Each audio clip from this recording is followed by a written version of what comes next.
个班费啊，或者这样。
Good evening, students. I'm just waiting for others to join. Is that all? Any idea your friends are joining or not?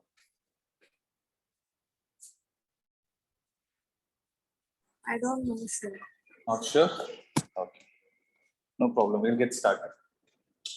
So today we are supposed to start the next chapter, that is gravitation. Right? So we'll get started.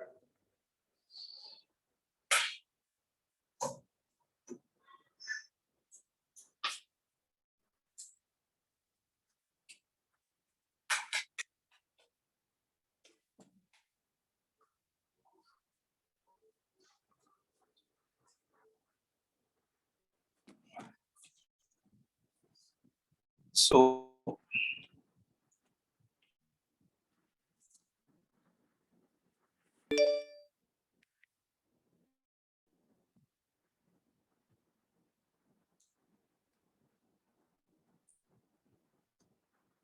this chapter is gravitation. So that is the last chapter of your term one, right? So before I start, you people tell me what do you think we are going to learn in this chapter?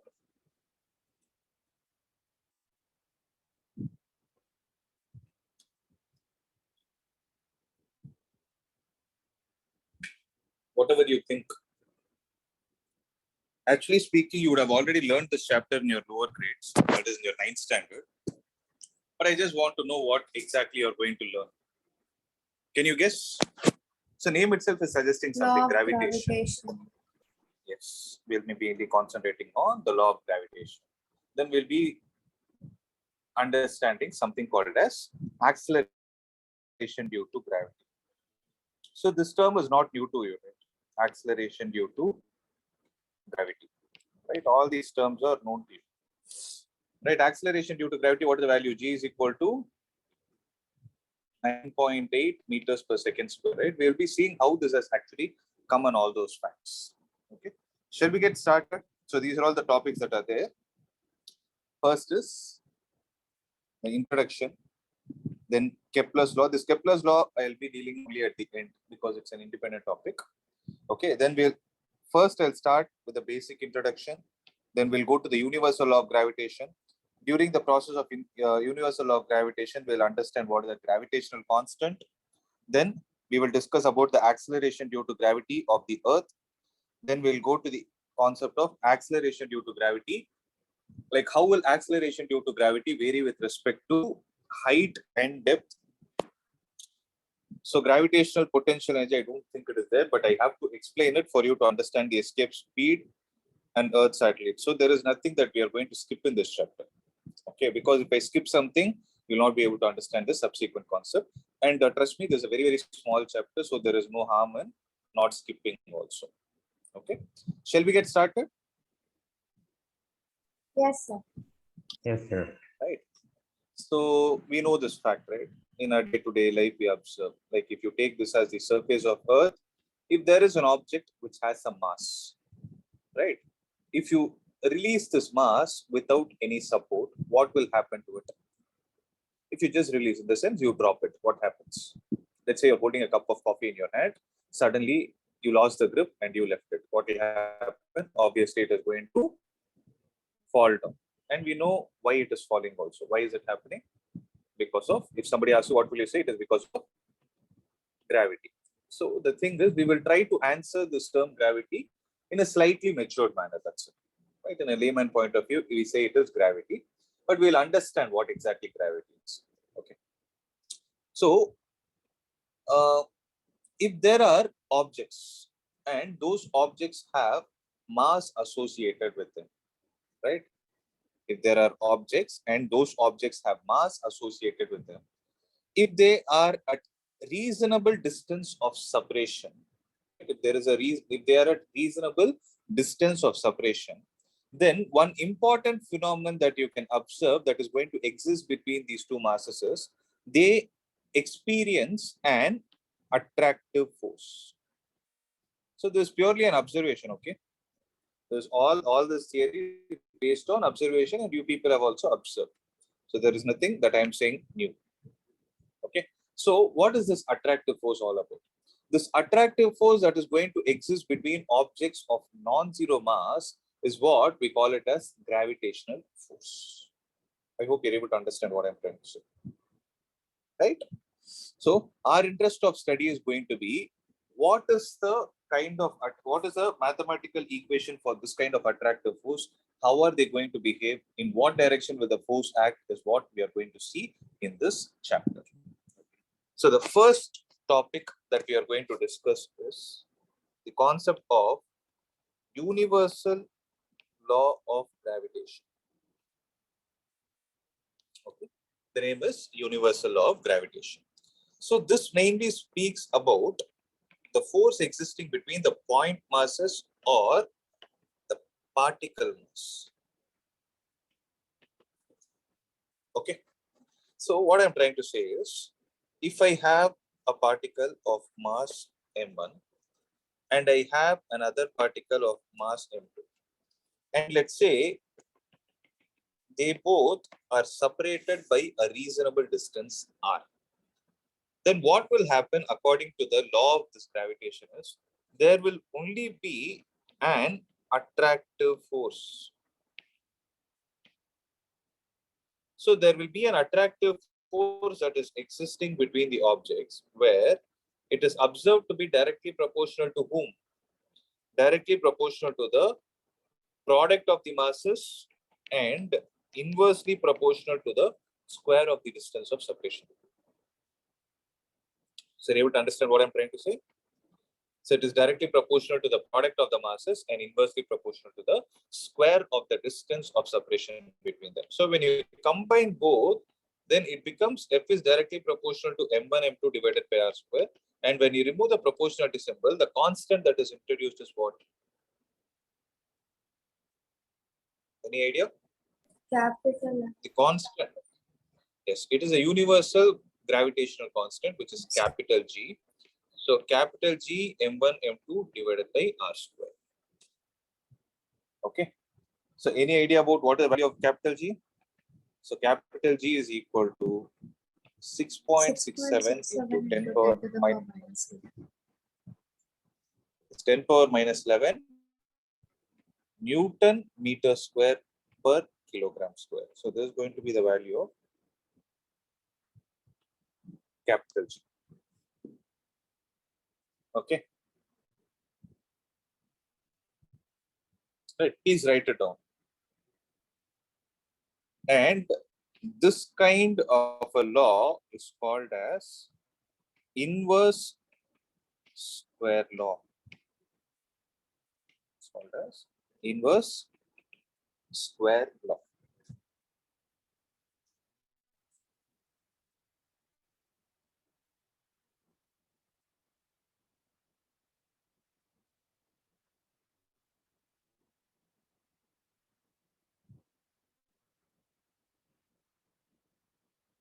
Okay. So we have seen what is the magnitude of the force that is going to act. Now the question is, M1 and M2 are there, right? Then there is going to be an attractive force of a certain value. We know that force, apart from having magnitude, also has some direction. Now the question is, in which direction is this force going to act? Right. So I'll give you options. You tell me.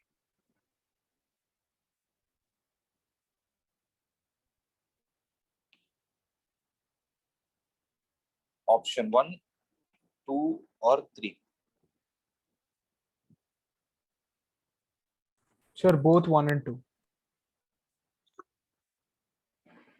You mean okay?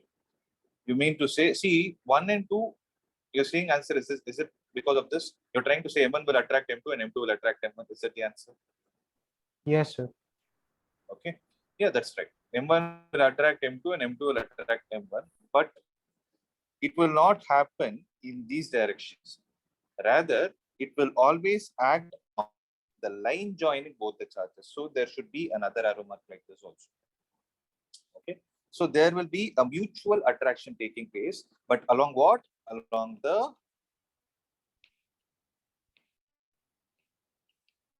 line joining both the charges. So this is what happens.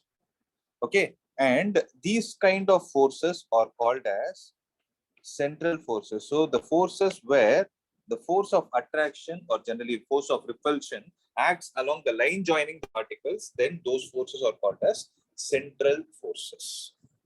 Please make a note of it. Sir, both the masses, right? Not both the charges. Charges I told because charges exhibit attraction or repulsion. Right? You learn about charges next year. That is the first chapter. It's actually an extension of this chapter kind of stuff. I'm just mentally preparing you. That's it.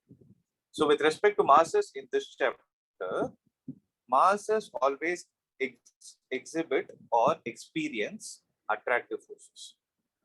Okay. Okay. Since you asked about charges, I'll just give you an outline. There is a nucleus and there is an atom. In an atom, there is a nucleus and the electrons are revolving in orbit, right? So the force between the proton and the neutron, the attractive force will always act along the line joining them. Suppose if the electron is here, it will act along this line. The electron is here, it will act along this line. You're able to understand? So these kind of forces which are acting along the line joining the particles is called as central force. That is what I meant to say. Okay. In this context, gravitational force is an example of central force. Accepted? You're able to understand? Yes, sir. Good. Okay. So keeping all these points in mind, we are actually okay. I have to explain something else. Right. The next concept that you're supposed to know is called as principle of superposition.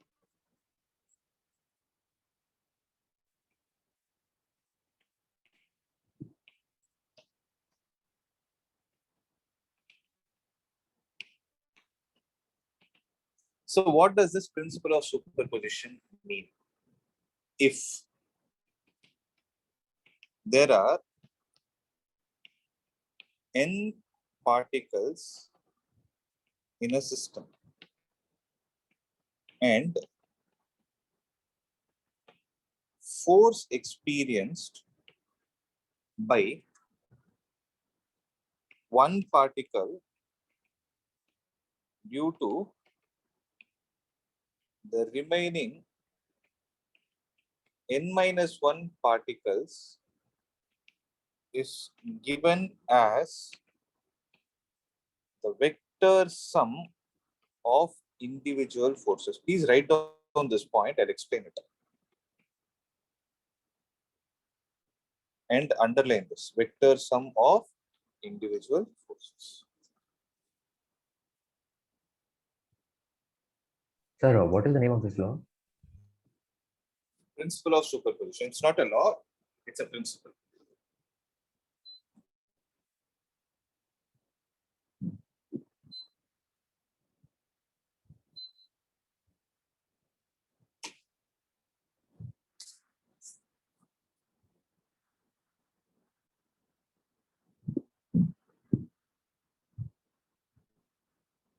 Okay. You've written it, right? Suppose if there are two particles in the system, then force experienced by 1 and 2 will act along this line. If there are three particles, then what will happen? So if I want to calculate the force experienced by the first particle due to the second and the third, the force exerted by the second particle on the first particle will be in this direction, because the second particle will try to attract the first particle towards it. Similarly, the force exerted by the third particle on the first particle will be like this. Actually, you can give a notation like this: F21, F31, where F21 means force exerted by second on first particle. force exerted by second on first particle is F21. Similarly, what will F31 be? Force exerted by third on first particle. Okay.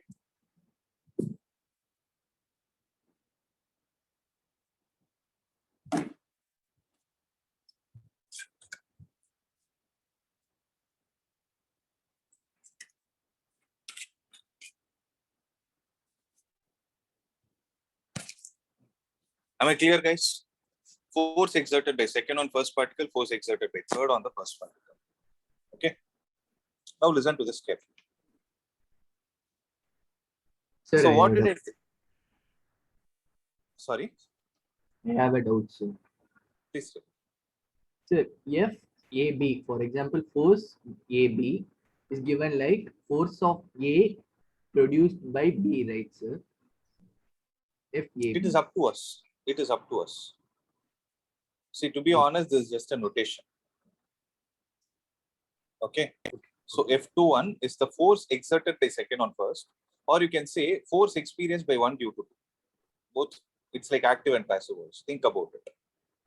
Okay, what is your doubt? You wanted to say FAB. What is it? Force. Force on A exerted by B. Okay. It's is just a notation. If you want to represent it like that, you can do that.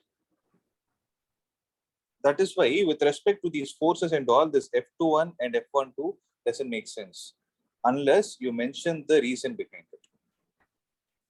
Force on A due to B. Is this what you're thinking? Yes, sir. Then, according to your definition, this should have been F12 and this should have been F1. Yes, sir. But only thing is, whether you write it as F12 or F13, then what you can say is you just write down this part. You need to be careful about that. Okay. Okay. So nowhere this part will come into picture. It is all about how you solve the problem. So for that, you just need a notation, and there's a notation. Okay. Yes. So what I'm trying to say is, if there are n particles, see, for example, here there are 3 particles. Then the force experienced by one particle, so the force experienced by the particle of 1 due to the remaining n minus 1 particle, due to the remaining 2 particles is given as what? So I can write force experienced by the particle at 1 is equal to, what is it? According to the statement, it should be F21 vector plus F31 vector.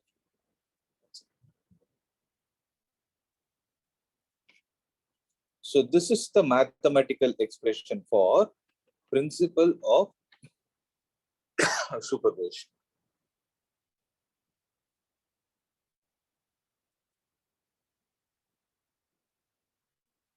Are you able to understand?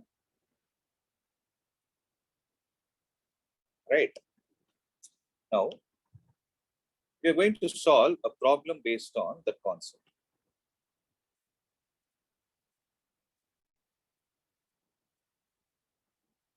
Yeah. 1 minute. Where is 8.1? 8.1 will do it. 8.2. So 3 equal masses of mass m each are fixed at the vertices of an equilateral triangle ABC. What is the force acting on the mass 2m placed at the centroid of the triangle G? Okay. Secondly, what is the force if the mass at the vertex is doubled? Shall we start doing it? Listen.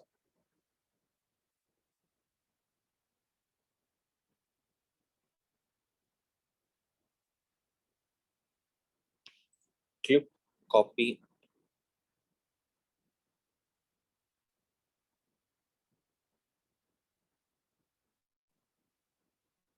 Three equal masses of mass m are kept at the vertices of an equilateral triangle. Okay.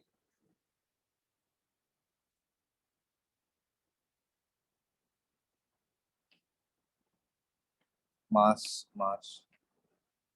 Okay. What is the force acting on mass 2m placed at the centroid of the triangle?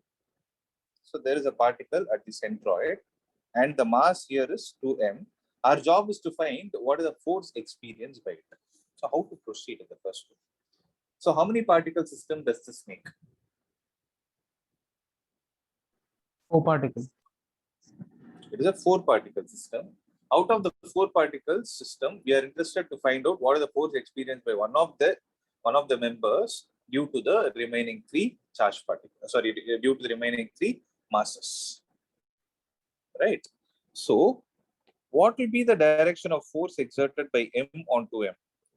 If I take 1, 2, and 3, force exerted by the particle at 1 will be in this direction. Accepted. Similarly, here it will be in this direction. Here it will be in this direction.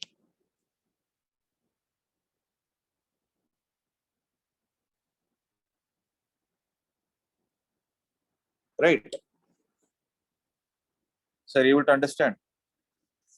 So, this is what happens. What will be the name of it? If I name this as 4th particle, force exerted by the first particle on 4th, force exerted by the second particle on 4th, force exerted by the third particle on 4th. Okay. So, if I draw a free body diagram of the centroid,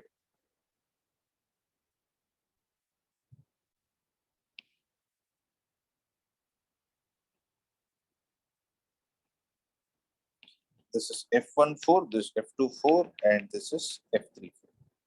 Okay. Now, what is the magnitude of F14?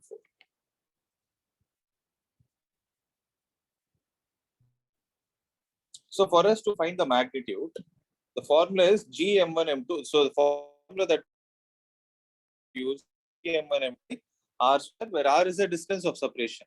So, F14 is equal to capital G into small m into 2m divided by what is the distance between 1 and 4 going to be?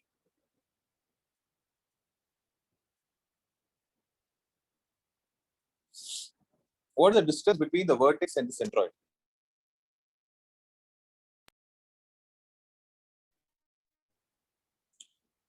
Not So root 2 by 2. how did you get it? So the altitude is root 2a.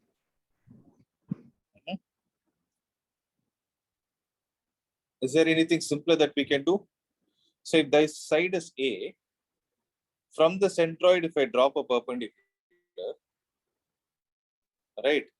So generally, what is centroid actually? Centroid is a point of intersection of what?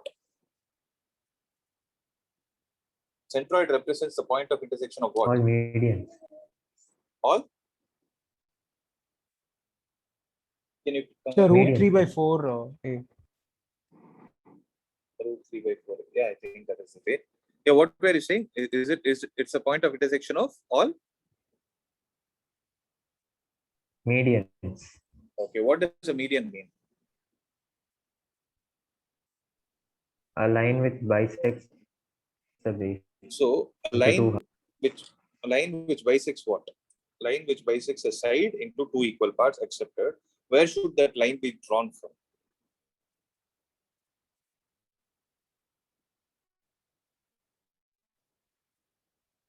From the vertex opposite to the side it's bisecting. Opposite to the side. Okay. If you do that, you will get it. Okay. So if I drop a perpendicular here, can I call this as a median? So with respect to an equilateral triangle, so there are 3 points. You guys know this. Centroid is a point of intersection of medians. What a point of intersection of angular bisectors? This is circumcenter. Yes, that's right. It's a circumcenter. And what are the point of intersection of altitudes? Orthocenter. Ortho, yes, that's right. Ortho means perpendicular, orthocenter. Okay. So with respect to an equilateral triangle, all these 3 points are the same. So when you drop a perpendicular, it is also going to act as a median and as an angular bisector. Okay, this line is acting as an angular bisector. So if I take this distance as r, okay, I repeat it r, then a by 2 divided by r is how much? It's cos 30, which will be Sin root 3. 30. A by 2 by r, cos Cos 30. 30. So Yes, r it will is. be equal to how much?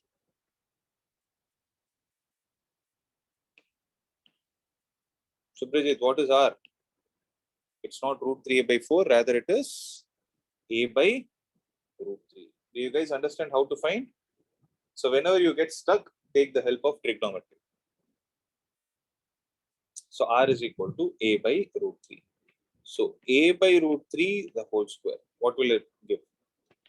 So it will give Sir, how is C, the angle 30 degree? because it's an angular bisector also. This total angle is 60, so this will be 30.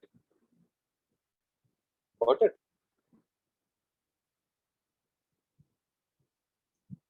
I told you, right? Yes, sir. So I told centroid, circumcenter, and orthocenter for an equilateral triangle are the same. Okay. So 6 into g small m square divided by a square will give you the force experienced by one due to, force exerted by one on the fourth particle. See, which one is comfortable for you? Are you comfortable with 1-4 or shall I go with 4-1? Whichever it is, but you should know the notation, that's it. I think experienced is an easy word to use. So 4-1, 4-2, and 4-3. So what does F41 mean? Can someone tell me? F41 means force experienced by the fourth particle due to the first particle. Okay, if you want, please make a note. F41 is the force experienced by the fourth particle due to the first particle. Okay, similarly, what will be the value of F42?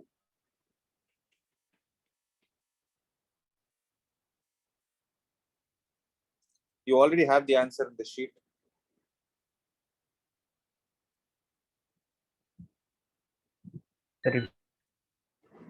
How much? It is same.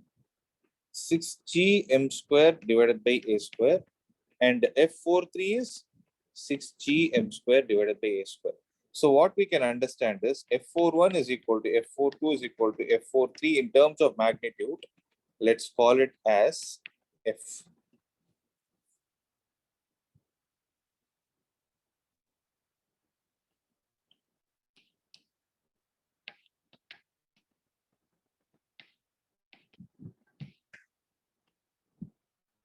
Okay, let's call this as F.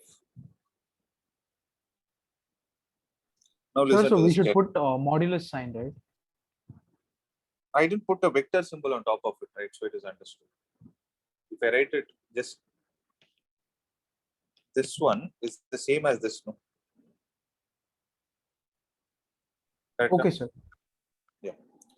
Sir, So if I take this, then I will draw the free body diagram again. Listen to this. Okay, if I draw the free body diagram, this force is F, this force is F, and this force is F. Right? So what I will do is I can either apply parallelogram law of vectors to find the resultant, or I will go with the resolution of vectors. So I'm more comfortable with resolution of vectors. I'm going to go with it. So if I complete the triangle like this 30 degrees, 90, this 60, then how much will this total angle be? 120. Out of 120, 90 is gone. So how much will this angle be? So you could have taken alternate interior angles also. So it would have been Yes, sir. 30. Okay. Now this F can be resolved into two components. One is F cos 30 in this direction and F sin 30 in this direction. Similarly, F is taken in this direction. This will be 30. So this can be taken as F cos 30, and this is still going to be F sin 30. Does that make sense, guys? Am I clear? Sir, So there are two. Yeah, tell me. Sir, actually, why are we doing this, sir? For finding the vector sum? No, for finding the force experience mode. Sir, all Yeah, these vector, forces would vector. cancel each other, right? No, they will not, because force has direction. No? Why will they get cancelled out just like that?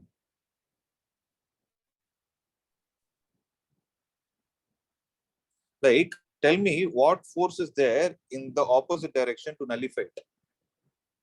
What force is there for this one in the opposite direction to nullify it? They'll get Sir, the cancelled only. resultant of Resultant. How will you find the resultant? Then? resultant of two forces. Okay. So you're saying the two forces are of equal magnitude. The resultant will be Yes, sir. okay. You're coming with They are this of equal concept. magnitude, and angle is also 120. So it would be exact. So it will be exactly 60 and 60. Yeah, that is also right. You can do that. So this is force, and this will also be force. So now it will get nullified. Now you're right. Okay, but I'm just trying to explain you the in-depth detail, because if these forces are different, you should be in a position to handle it. Yes, That is sir. what the next part. That is what the next part of this question is all about. So that at that point, I don't want you to struggle. So I'm showing how to use the concept of resolution of vectors. So here, what you did is you used parallelogram. Well, that's very good. So f cos 30 and f cos 30 will get cancelled because they were opposite sign. So this f will get added. So the net force acting along y direction is f minus of 2 times f into sine 30 degrees. What is the answer? F minus 2 into f divided by 2. This and this will get cancelled. Answer is 0. Are you able to understand? So since actually we need not solve this problem, next time onwards, if you observe this kind of a stuff, now due to the symmetry, what will happen is when you place something at the exact midpoint, then the force will get nullified. The answer is 0 only. So first part of the question, answer is 0. I hope I'm clear. I want everybody to make a note of it. So once you're done, let me know.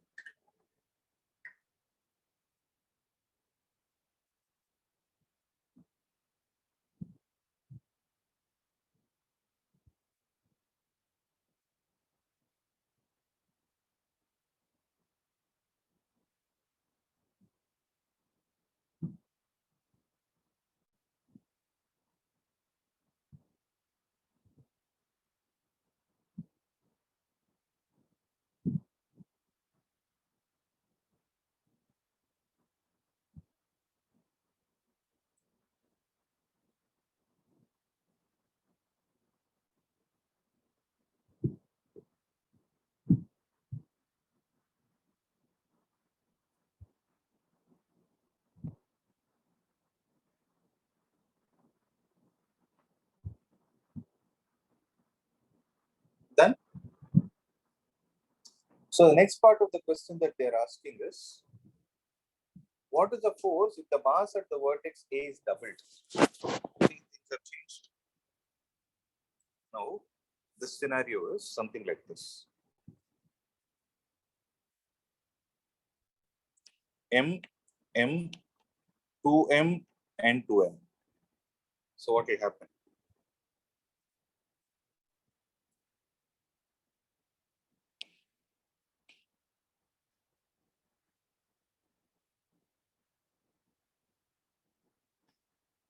Right.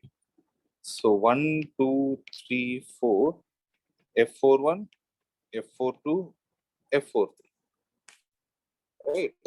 So if I take the free body diagram again, what is F41 guys? What is this force? G into 2M into 2M divided by A by root 3 the whole square. So 3 into 4, 12G M square divided by A square. Correct?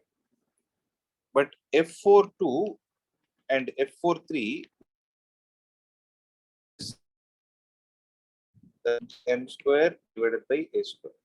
So if I call this as F, Okay, I say this will be 2F.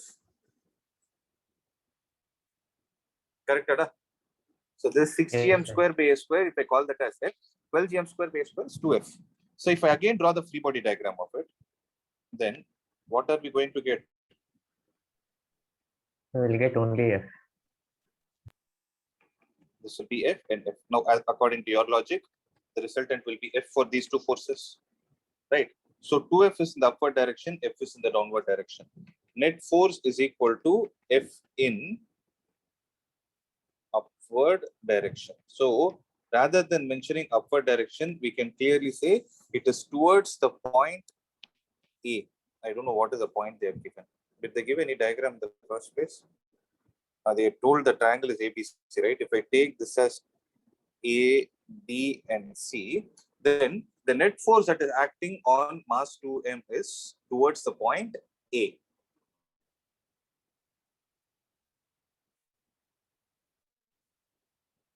Okay.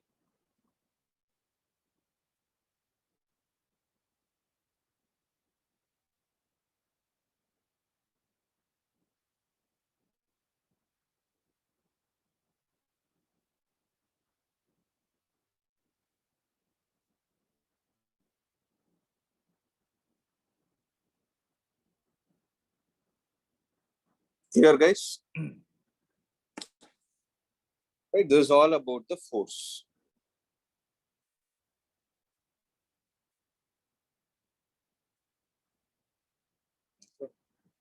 The next concept that we are supposed to see is acceleration due to gravity of Earth.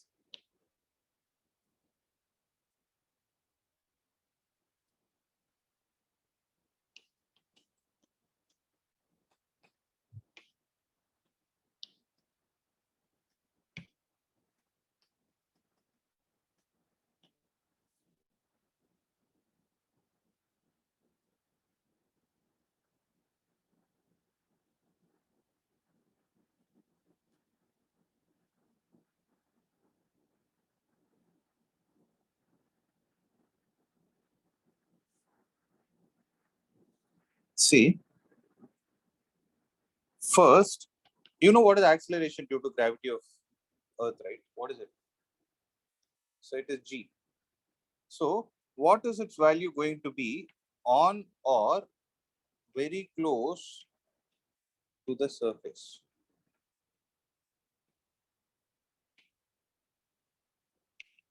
So if there is an object placed on the surface of Earth, okay, let's say the mass of the particle is m, and this is the Earth, and it is placed on the surface.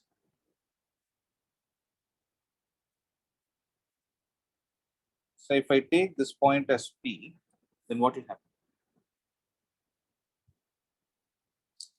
So if I take the center of the Earth as point P, then can I say that the whole mass of the Earth is assumed to be concentrated at its center because it is assumed to be spherical in shape,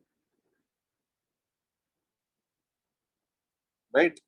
Now, what will happen between these 2 points?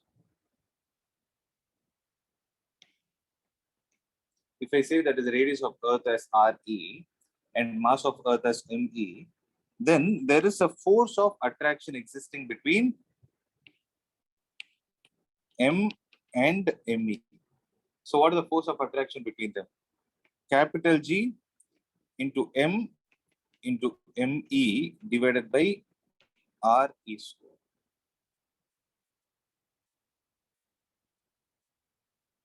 Are you able to understand?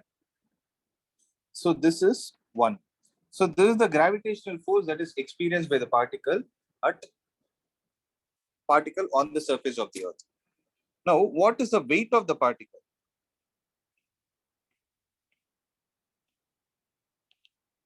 So what is the weight of this particle?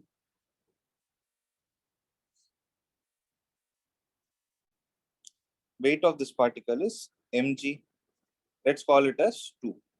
Now, the gravitational force exerted by the Earth on the small mass is nothing but the weight of the particle. So what we can say is g small m into capital E divided by RE square is equal to m into g. Accepted?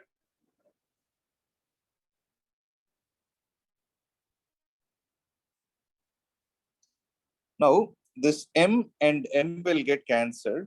So what is the gravitational acceleration due to gravity on the surface of Earth? It is GME divided by RE square. And we know the value of G is how much? 6.67 into 10 power 11 Newton meter square per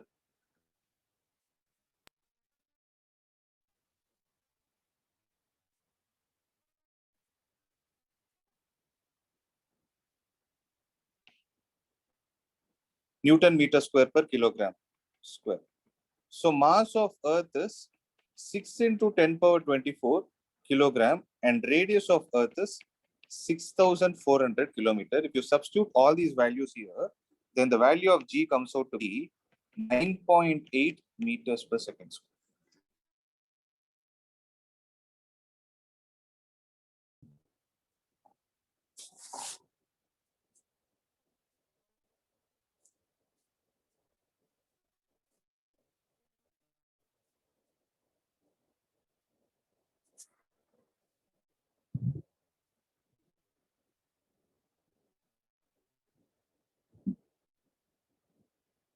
Okay, please write it down.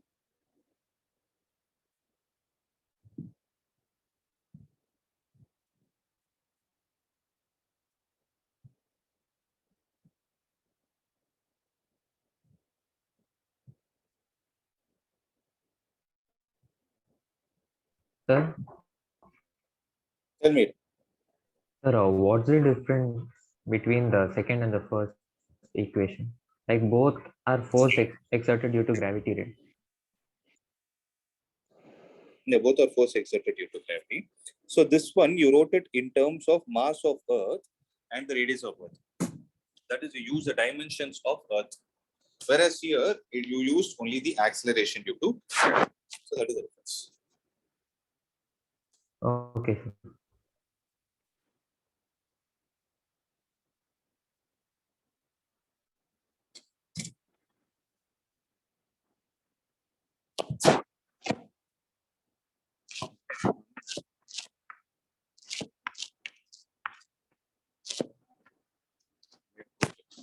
Just think here the value is right. I just checked it. There's 10 power minus 11.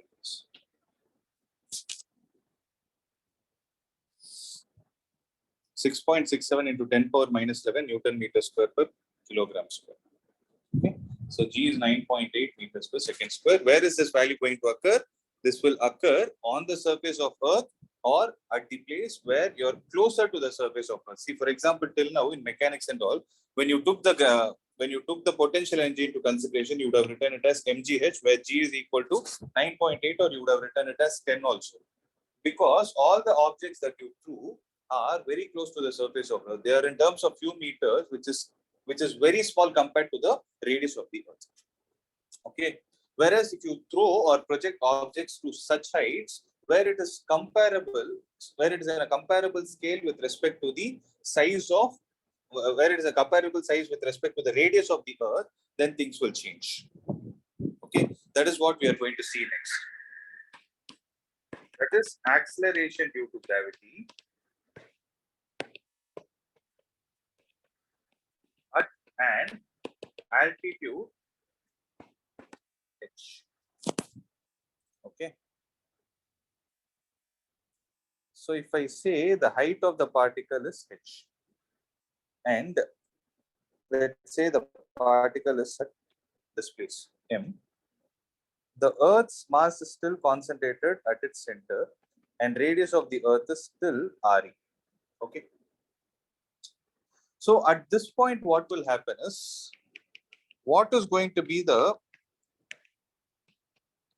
weight of the object? What is going to be the weight of the object? It is m into, I will call it as g dash. Okay. Why did I write g dash? Any idea? Why do you think I wrote it as g dash? Sir, because G would differ here due to altitude. It would be a slightly different value. So m into g dash. Then what is the force, attractive force between them? So what is the gravitational force that is going to exist? Capital G into mass of the particle is still m only, right? Mass of Earth is me divided by what is the distance square that I'm supposed to write now? Radius of Earth plus h. Yes, this is what I need to do. Re plus h the whole square is what we need to write. So if I take this as equation number 1 and this as 2, can I say mathematically 1 and 2 should generate the same value? See, I hope you're able to understand, right? What is weight of an object? How will you define weight? This I've told in Newton's laws of motion. How will you define weight of an object? I'm not talking about mg. I want the definition, the theoretical definition to mg. That is the weight of an object. So, Force is by it not- which the object is attracted by the earth. Yes, the force with which an object is pulled towards its center, right? So this m into g dash is the force with which an object is pulled towards its center according to Newton's second law. Gm into capital Me divided by Re plus h the whole square is the force with which the object is attracted according to the same Newton's law of gravitation. Okay, so mg dash will be equal to g into small m into capital Me divided by Re plus h the whole square. M and m will get cancelled, which implies g dash will be equal to g into me divided by Re plus h the whole square. This is the expression. Okay.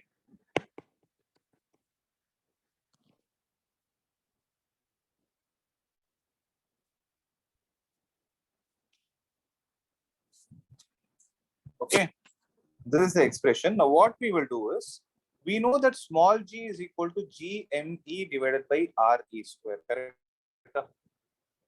This is what we derived in the previous case, where g is what? 9.8 meters per second square. Now, what I will do is, gme divided by, I will take the Re outside so that it comes out as Re square into 1 plus h divided by Re the whole square. Can I write it like this? So that I will be able to write gme by r square in terms of small g into, can I write this as 1 plus h by Re the whole power minus 2?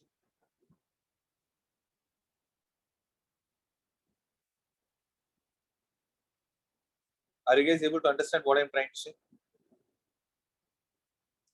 Is it clear till this step? This is a crucial step. Is everyone clear with what I wrote? Yes, sir. Sir, could you repeat how it's h by Re?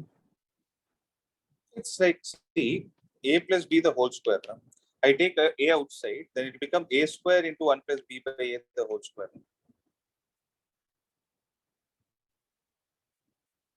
Okay, sir, got it. Correct? You got it. So that is why I wrote h by r.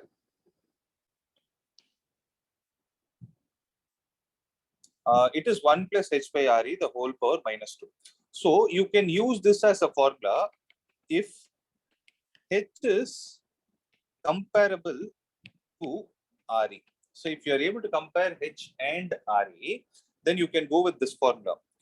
If h is very small compared to Re, that is, let's say height is in terms of few kilometers. Okay, let's say height is 32 kilometers, 64 kilometers. When it's a small value, when compared to 6,400 kilometers, then what we need to do is g into 1 plus h by Re the whole power minus 2 is there, right? This can be approximated. This can be approximated to g into 1 plus minus 2 into h divided by Re. I'll tell you why I wrote it like that. If you remember, in units and measurements chapter, I would have told you there is something called as binomial theorem, where 1 plus x to the whole power n can be approximated as 1 plus nx if the magnitude of x is very much less than 1. Correct? So, if h is very much less than Re, can I say that h by Re is very much less than 1? So this h by Re is going to behave like x, and this minus 2 is going to behave like n. So what are you supposed to do? Take that minus 2 and multiply it with x. Right? When you do this, what are you going to get? You will get G into 1 minus 2H divided by RE. Okay. I have good set of problems based on this concept. Don't worry. When we apply it, you will have a better clarity. Okay. So G into 1 minus 2H divided by RE is a formula with respect to altitude when the height is very much less compared to the radius of the Earth. So this is the only place where you have two different formulae for the same concept. I hope I'm clear till now.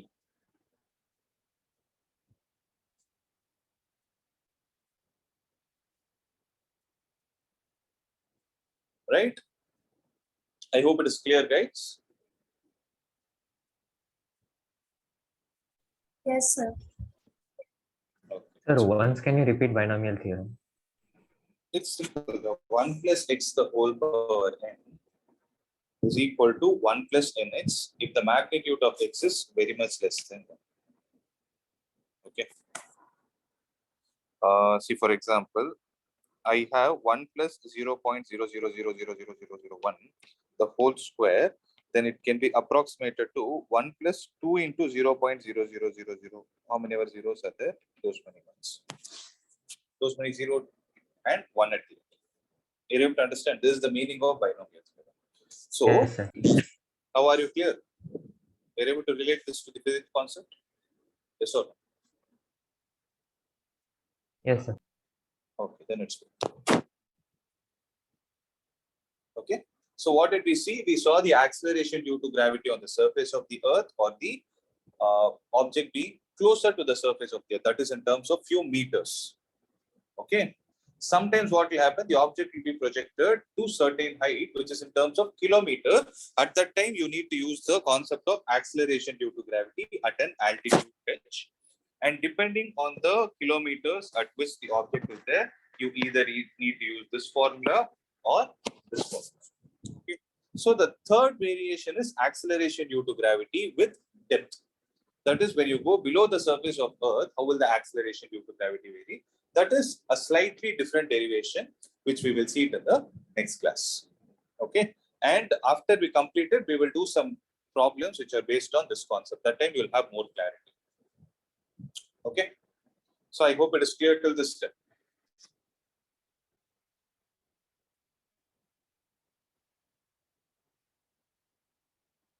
Right. So that's it for today's class, guys. So I'll see you all on Monday. Okay.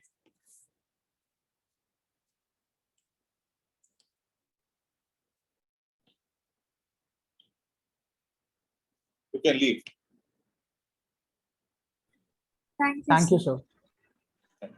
Thank you. Thank you, sir.